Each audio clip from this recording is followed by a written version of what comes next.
The Chicago Bird Alliance is dedicated to connecting people to birds and nature with events and initiatives such as their Urban Birding Festival. Executive Director Matt Igleski joins us now to share more on upcoming events and places to bird. Thanks so much for being here. Yeah, thanks for having me. North Park is a big birding area because of all the parks, correct? Correct, yeah. I mean, anywhere in Chicago is really good for looking for birds. They're everywhere. Yeah. Tell us more about the Chicago Bird Alliance. Yeah, so the Chicago Bird Alliance, we're the local chapter of the National Audubon Society, which a lot of people might recognize as being an organization dedicated to helping birds and advocating for birds on a national level.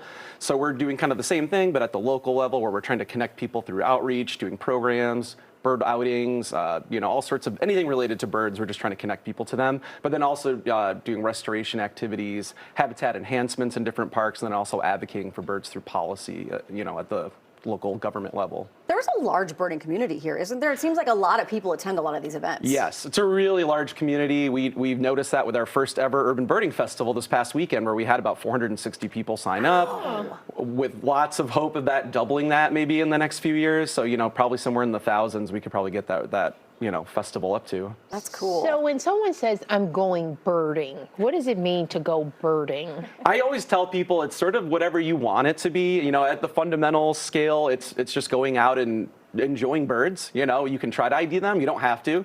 Listening for them. You're trying to look at them maybe with binoculars. There's all different ways you can go birding. As you get further down in the hobby, sometimes you make kind of fun goals for yourself. I know friends that do like big days, which means going out and seeing as many as you can in a single day. Sometimes we do things called big sits, where you sit in one spot and try to see as many birds as possible. So, you can do it all any way you want it to be. It's just enjoying birds out in nature. What's the most interesting bird you've seen in the Chicagoland area that we were unexpected by? Wow, that's a really actually perfect question. So while I was still an educator at Lincoln Park Zoo, I was walking around on a break, not even trying to bird, didn't have any binoculars with me or anything, and I saw this tiny little dove that was sort of walking around on the ground, and it was a common ground dove, and despite the name, they're not common in the Chicago area. It was something that would typically be seen in maybe like Texas or Alabama or somewhere in the South.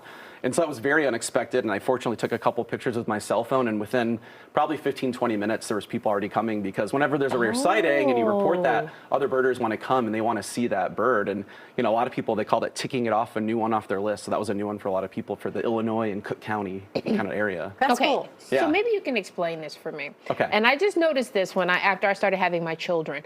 Why are there birds chirping at 2 o'clock in the morning? At 3 o'clock in the morning? That's another interesting question. So generally what I've noticed is it tends to be robins. So American robins seem to be like calling and making, singing earlier and earlier in the morning. And I think there is some studies and evidence now that shows it's the streetlights. So the streetlights are actually kind of triggering that response earlier in the morning. So to them, it feels like it's daylight. And so they're starting to sing early. But yeah, that's it's not really early in the morning. That's still day at night, if you ask me. Because I'm waking up to, at the time they do the feedings, and I'm like, they're birds at 2 o'clock in the morning. What's going on? And of course I like the birds. So, but it still, can be a little bit of a disruption if you're trying to sleep still in that early morning hours. We do also sometimes hear much smaller notes and chips and things at night, because when birds are migrating, they're also making noise. So most people don't realize that those small birds, they're flying overhead as we're sleeping, and they make these little kind of noises and calls throughout the night. And there's projects now throughout the city that are also trying to figure out how many of those birds are kind of coming through the city, what species, and so there are ways to do that. Are we getting into migration season? Because I feel like I'm starting to hear them hit my house. Yes. Okay. Yes. Unfortunately, yes. So we're getting into migration season. So we have a spring and a fall migration. So the birds have now done their breeding. They're now heading back south, and so they're heading through the city. And so one of the big conservation issues in the city is windows, and so they will collide with windows if they think it's something that they can fly towards. So the windows either reflect back something that looks like habitat or the sky, and they'll fly into it. But there are ways to treat your windows. There's a lot of products. If you look up bird friendly, Chicago, there's some information on that page, or ABC. There's window treatments on there. But yeah, basically the birds just don't know that that's a window and they can't fly to it. So there's different things you can do to kind of mitigate that, either just pulling your blinds or actually putting film or etching on the windows. Oh, wow. You guys do so much more than most people Yeah. even know. Yeah. Well, thanks for coming in and sharing so people can connect with the Chicago Bird Alliance. How do they reach you? Yeah, we're on Facebook, Instagram. There's our website.